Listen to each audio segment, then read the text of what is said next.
Hello, everybody, and welcome to the Microapps integration with Azure Function breakout session.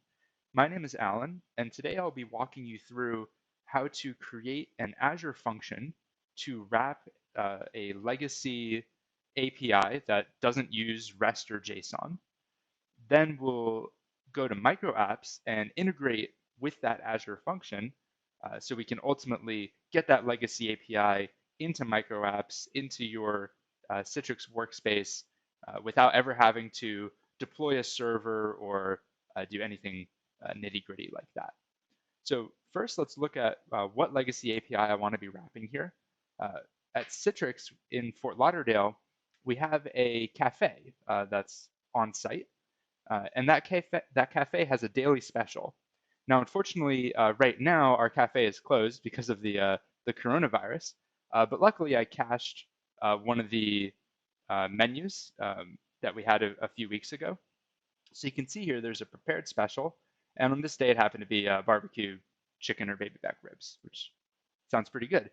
Um, so the goal of this micro app is going to be to download to grab this HTML page from our cafe. So there's no REST or JSON here. Uh, we're just going to be getting a raw HTML page and processing it. We're going to find what today's prepared special is. Then we're going to wrap that into a nice JSON response. That way, microapps can actually consume it and create notifications for when the new special is posted. So to get started, let's take a look at the Azure function, which will be wrapping this legacy API. So to make a new Azure function, you just go to Azure, you hit add, you look for a function app, and these are pretty easy to create. I actually already created one. They take a few minutes, just two or three, but I already created one that has everything set up. But I'll walk you through the creation here just to show you how easy it is. So you're going to pick a resource group, then you're going to pick a name. You're going to want to pay attention to this name because this is going to end up being your URL. So in this case, my URL would be lunchbotdemo.azurewebsites.net. So something that's really cool about Azure Functions is Azure is going to handle the DNS entries for this. They're going to handle the SSL certificates, so you never have to worry about any of that. And they're even going to handle the load balancer and the servers behind the scene. All we're going to have to do is give it the code to run, and Azure Functions are going to do the rest for us. So with my name in place, next we get to pick our runtime stack. This is your language. You can see they have a few good options for languages here. I'm actually going to pick PowerShell. The reason I'm going to use PowerShell is because function apps, Azure Function has a really nice web UI editor for PowerShell, which I don't think they have it for the other languages. So the other ones are also pretty easy to use. You just download Visual Studio Code, and then you can push your Python or your Node.js up to Azure Functions. But I'm just going to use PowerShell here just so I can edit it right in the browser here and have a real easy to show demo. Next here, you can pick your operating system. Because I picked PowerShell, I have to use Windows, but some of the other ones can use Linux. Serverless computing sounds good. Be sure you enable application insights. This is going to allow you to debug your API in the event that there's any issues or anything unexpected with it. And last up, just some tags. It's always nice to, put an owner tag or something like that here. And that's it. You just hit create. And within a couple of minutes, you'll have your function app created. So I'll just go to the one that I have pre-created here. So once you have your function app, yours is going to look a little bit different from mine here. It's going to have a little first time use page. But once you have your function app, the next step is to create a function. So the function app is almost like a container, and then the functions are what actually does the work. So to create a new function, you just hit the plus sign here, and you have to pick what trigger you want. So in our case, we're going to use an HTTP trigger. This means anytime that we get an HTTP request, get, post, put, whatever, our code is going to run. But you can see there's a lot of other really cool options here like timers. You can go with Azure queues or service buses. You can use SendGrid for email integration. So there's a lot of cool options here. We're just going to pick that HTTP trigger. For authorization level, you're going to use, for this demo, we're going to use function auth. There's a couple other ones here as well. And I'll show you what the function auth means a little bit later on. So you just hit create, and then our HTTP trigger 2, because 1 is the one that has the one that I pre-created, but HTTP trigger 2, that's the one I just created now. And you can see Azure has sort of generated a little hello world program for us. So let's take a look at what this does. So their hello world program, it tries to get your name from either the query parameter or the request body. And then if you gave it a name, it'll say 200 OK, and it will return hello name, like a hello world. And if you didn't give it a name, it'll give you a bad request. And the rest of this is just sort of a little syntax wrapping around it.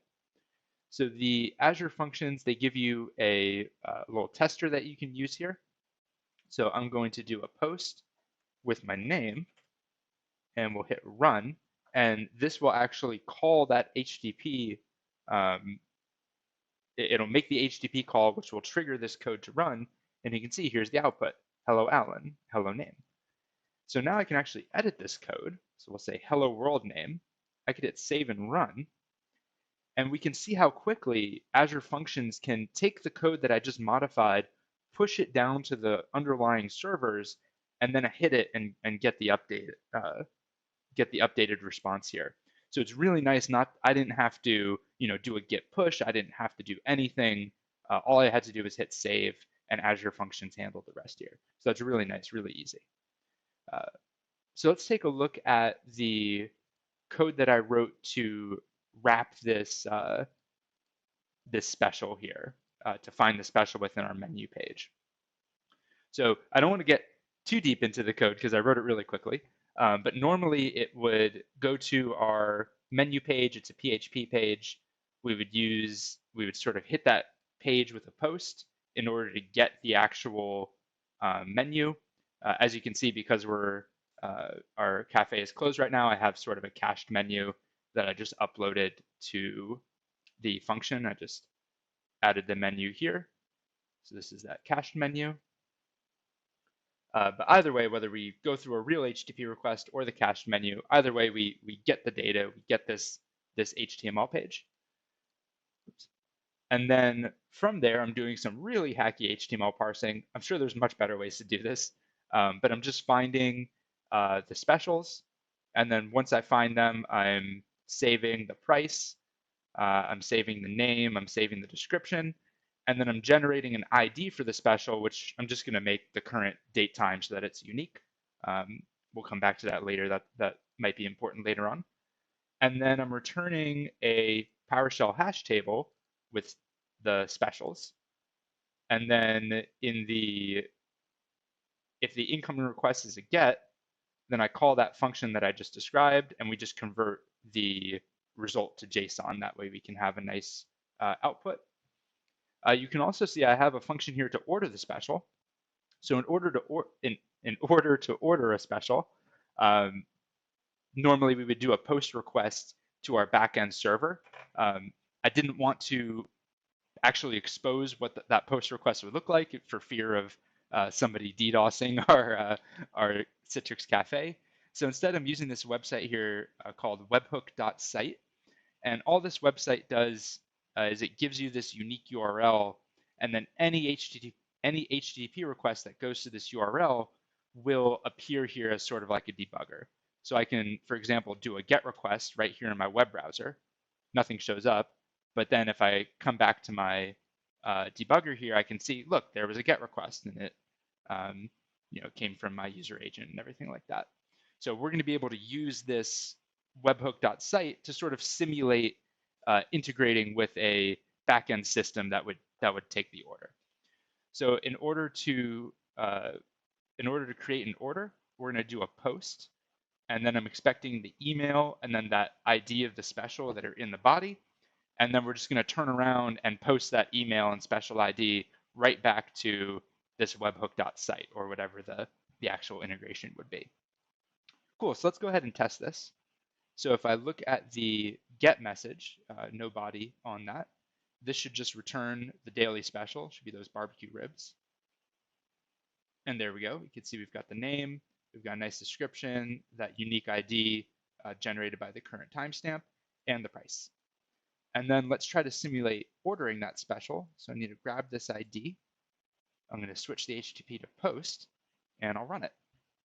So you can see we have order placed, and then if I come over here to the webhook.site, we can see there indeed was a post message with my email and that special ID. So this just confirms that the function app did post this backend system. Awesome. So now that we have everything, the last step is to get our function URL. So you just hit get function URL, and it's a really long URL. I'm actually going to open it up in a new tab here. And you can see that it has this query parameter for a code with a really long random looking thing. This is that function level authorization that we set up earlier. And this is going to protect this API. You can only hit this API if you have the code. If I didn't have the code here, this is going to return a 4.1 error, or if I had a bad code, same thing, 4.1 error. So the code's going to be important. We're going to have to give that code to microapps so microapps can call this API. So with that, we're ready to actually go to microapps and set up our data integration and our notification. So back over here at microapps, I'm going to hit manage, and we're going to add a new integration. I'm going to add an HTTP web service. That's going to be my function app. So we're going to call this lunchbot, a bot that delivers you lunch. For the base URL, I'm going to want all of this stuff here, everything that's not in the path, so everything up to the azurewebsites.net. And then for an icon, let's pick the heart, because I love lunch. I think everybody loves lunch. So go ahead, add that integration. So now we need to add a data endpoint. So this is going to fetch the data from this integration, which ultimately will fetch it from that cafe. So we can add a new endpoint for specials. And my path was API/specials. Let me actually show you how I did that real quick. So in order to get API/specials, in the function, I just went to manage, I went to integrate, and I changed the route template, and I also told it to respond to gets and posts, and there's my function level authorization. So the route template, it's always going to be whatever your URL is, /API/your route template. So in this case, we want to grab that API/specials. So lunchbot.azurewebsites.net/API/specials. We're going to be doing a GET request here. And now we need that query parameter. We need the code. This is going to allow function microapps to actually hit this. And it is required. Great. So now we can test this. And with any luck, yep, we got a 200 OK. We can look at that response body. There's my barbecue chicken ready to go. So the next step is to create tables out of this JSON. So we've got this JSON here. In this case, it's pretty simple. I did make the specials an array in case there's more than one, but generally there's only one per day. You can imagine that this JSON could be much more complex though. So what we're going to do is we're going to be creating some data tables inside of microapps. I'll just take the specials name that it auto-generated, and I can fetch the data structure from our API call that we made up here. And the only trick here is if you look at this JSON, the actual data that I care about, it's sort of nested. It's inside of this specials key, the specials path. So I want to change my root path to specials. And you can see it says we need to apply it. So we'll hit from API again. There we go. So now we have our specials table. It points to the specials in the JSON. And then we just have to edit it here to select our primary key, which is going to be that ID. And you can see there's a lot of other stuff you could do here. You could change the data types. You can ignore some fields, delete them. Price as a double, that looks good. All this looks good. So I'll just go ahead and hit save, and we'll hit add. So now that we have the GET request hooked up to actually get the special, now we're going to go to service actions, and we're going to hook up that post request to actually order the lunch. So my action name, well, we'll call it order lunch. And then we had two parameters. We had email, which we'll say is required. And we also had the special ID, which I don't remember if I made it a string or an integer, so we'll just check. Looks like I wanted it to be a string, so we'll keep that as a string. That's also required. For the actual HTTP request, we're going to do a post message to API specials. And then we're going to need that code parameter again, which is going to be a static value for this really long thing.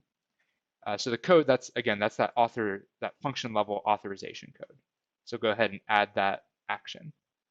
So now, as far as our data integration is concerned, we have our HTTP GET hooked up to get the specials. We have our data tables behind the scenes. And then we've got our service action to order the lunch. So now we're ready to actually create the micro apps for this data integration. So you can see I've got my lunch bot here. That's my data integration. Now we'll say add a micro app, and we can go ahead and edit this guy. So let's start with the properties. Let's get all the name is right, and let's get a description here.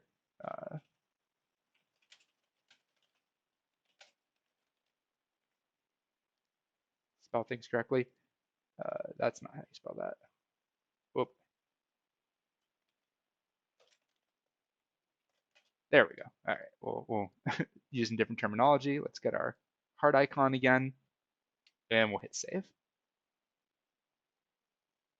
Now we can, ultimately we want to create a notification, but first I'm actually going to create a page. The page is what's going to happen when you click on the notification. So I want to sort of get that set up ahead of time here. So my page is going to be today's specials, or today's special. This is going to be just a detail page, and I'll select from my data table. And we're going to want the description, the name, and the price. I don't need to show the ID to the user. That's sort of back-end details. Let's go ahead and add this page. So now we come to the Microapps page editor, which is this really cool drag and drop UI where you can see I have all sorts of things that I could add, buttons and tables and images and HTML5. In this case, we already have our name, description, and price that are hooked up to our data tables. All I'm going to add is one more button, and we're going to make that the order button, the order lunch button. So for this order button, when it's clicked, I want an action, and I want it to run a service action.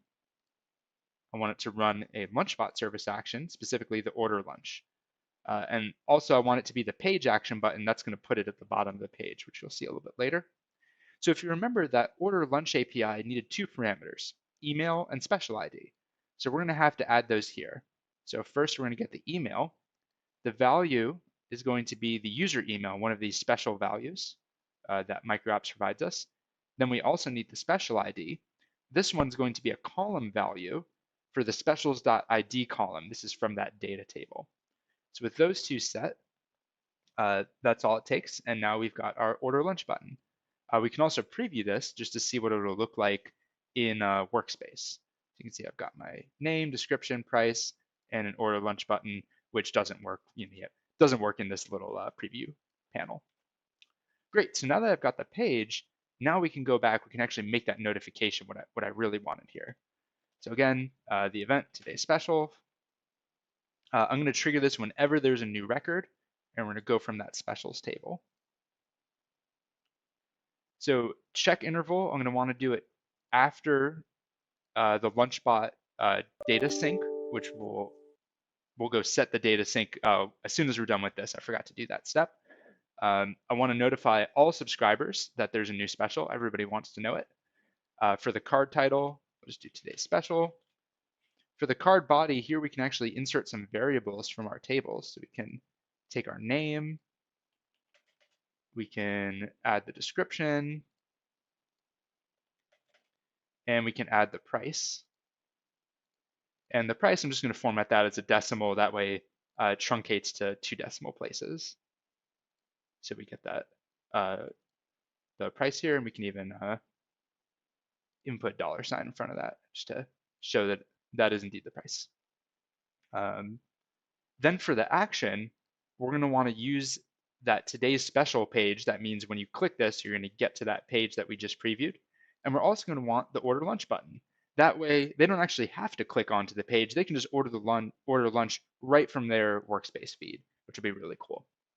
Lastly, for expiration, you don't want to know about last week's lunch if you're on PTO. So we're going to do it whenever the underlying record is deleted, and I'll also say, let's say 3 hours after the card was created. So I'm going to want these created typically around 11 a.m.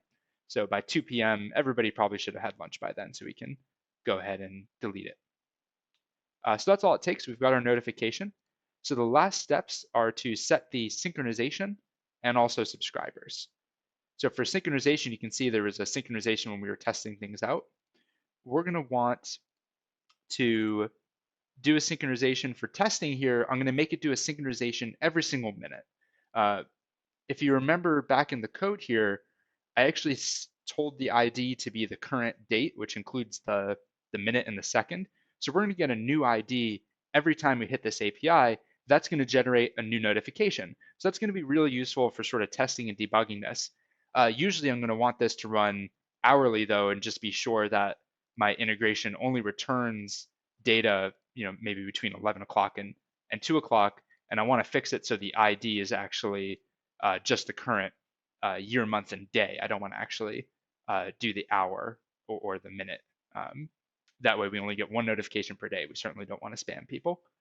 So we'll go ahead and, for now, I'm just going to make it every minute, but remember for production, I'm going to want to change that to every hour.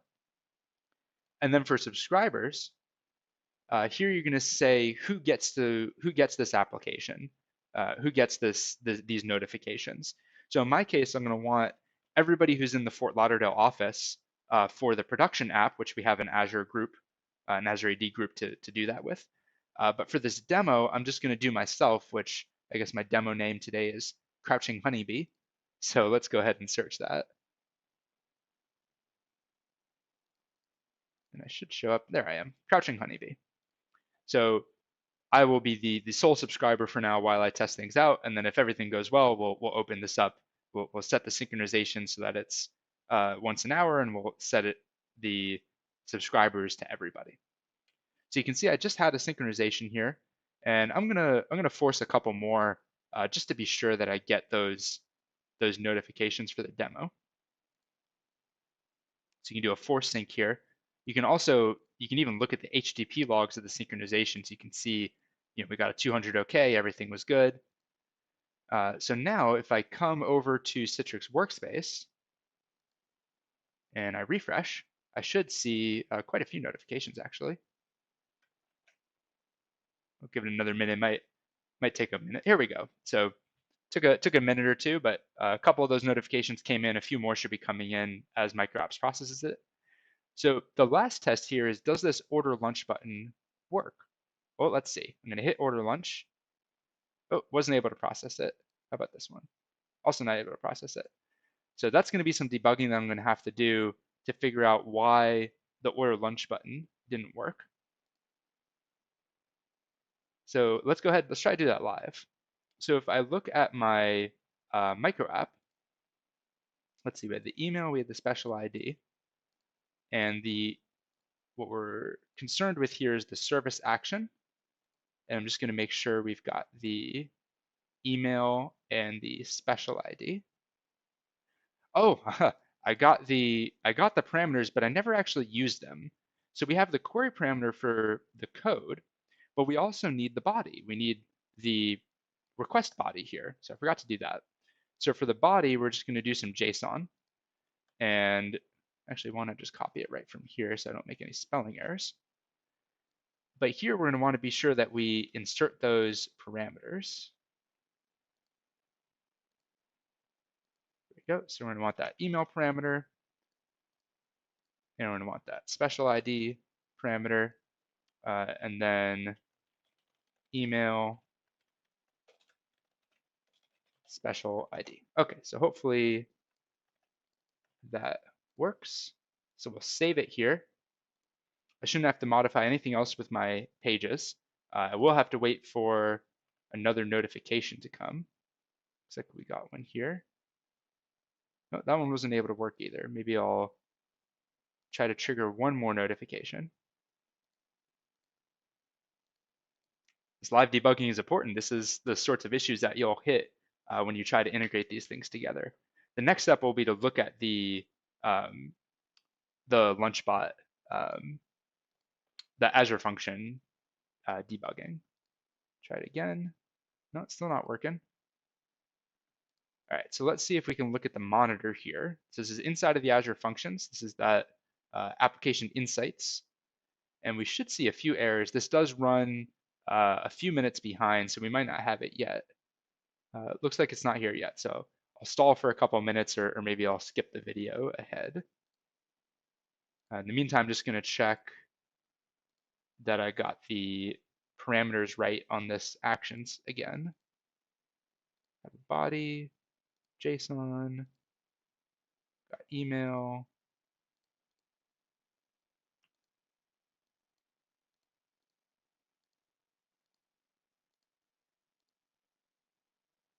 Ooh, what about live app metrics? Maybe I can use that. All right, 6, 5, 4, 3. Oh, went even faster.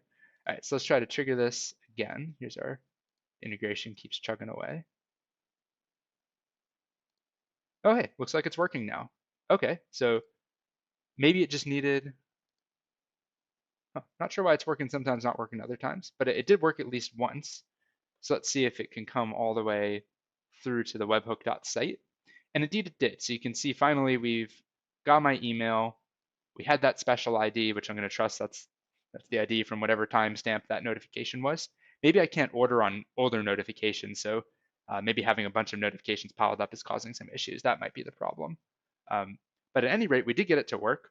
So hopefully with a little bit more debugging, I could track down exactly why I'm having issues. I think if I pick the top one, it's going to work. Yep. And if I pick the bottom ones, I guess that special ID is already gone. So there's nothing to order here.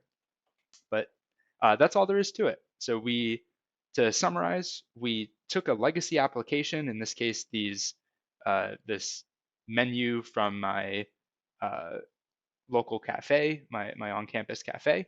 We wrapped it in a Azure function using PowerShell in this case, but it could be any number of languages. So we wrapped it up here so that we can get some proper JSON response out of this. Then we use that API with microapps to actually create a notification and also, a page. And again, I need to get that, only that latest, here we go, only that latest notification is actually going to work. So maybe sending it to every minute wasn't the best idea. Who'd have thought? But that's it. That concludes today's breakout session for integrating microapps with Azure Functions.